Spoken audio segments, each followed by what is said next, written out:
Yung mga boss, kita nyo? Ito yung ano, ano, tela yan eh. Gagawin kong ano yan, bahay-bahay. Bigay sa pulubi. Dahil di pa ako milyonaryo, ang mabibigay ko lang sa pulubi dito, bone, yung sombrero.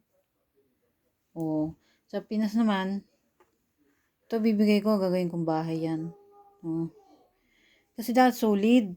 Nangyari, nagtaasan yung ano, naalala niyo yung sinad kong video, may biniling mga material, solid yun, kaso, biglang tumabay itong taas ng presyo.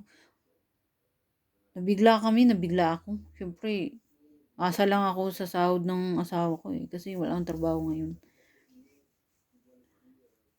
Yun, nabigla ako.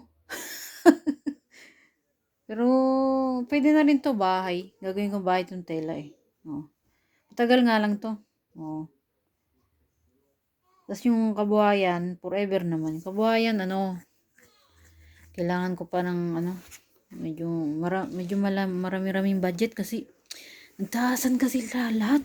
Ano, nasyak ako. O yun. Yun lang, update ko lang kayo. Dumating na yung material eh, yan o. Ayan.